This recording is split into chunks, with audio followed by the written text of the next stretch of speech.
Uttarakhand, Badrikashrama. Once, on being asked by the sages about the greatness of Badrikashrama, Suta narrated the same tale, which Lord Shiva had once told sage Narada. Lord Mahadev had told Narada that altogether there were 1,25,000 mountains and Badrikashrama was supreme among them. Lord Mahadev said, Badrikashrama is the abode of Lord Narayan. Narayan, the origin of all creations, has 4 arms and his complexion is dark. Narayan manifests himself in both forms Sakar as well as Nirakar. He is the eternal Purusha and is worshipped by people during the full period of Uttarayan. Since Badrikashrama is covered with snow during the period of Dakshinayan, Narayan is not worshipper during these 6 months. All the deities dwell at Badrikashrama. The sages live in their hermitages at Badrikashrama. River Alaknanda flows at Badrikashrama. Anybody taking a dip in the holy water of Alaknanda becomes liberated from his sins. The descent of river Ganga.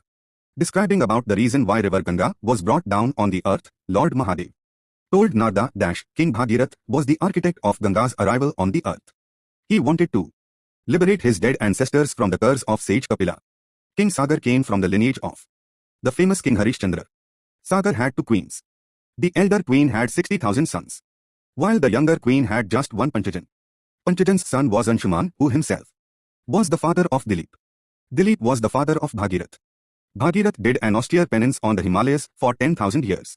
As a result, river Ganga descended on the earth. I, Shiva, held her in the locks of my hair and she remained there for 10,000 more years.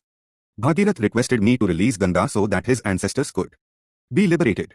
I agreed to release Ganga and Bhagirath took her to the Pataloka where his ancestors had been charred to death due to Kapila's curse. Bhagirath sprinkled the water of Ganga on the ashes of his ancestors and each of them attained salvation as a result. Eventually, Ganga resurfaced at Haridwar, the most sacred place of pilgrimage. Dasharath pacifies Shani. Sage Narada curiously asked Lord Mahadev as to what made Shani such a volatile planet. Lord Mahadev replied, Shani is extremely violent by nature and everybody is scared of this planet.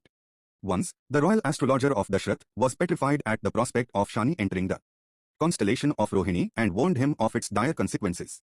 If the Shani is not prevented from entering Rohini, then famine would occur lasting for more than 12 years, said the royal astrologers.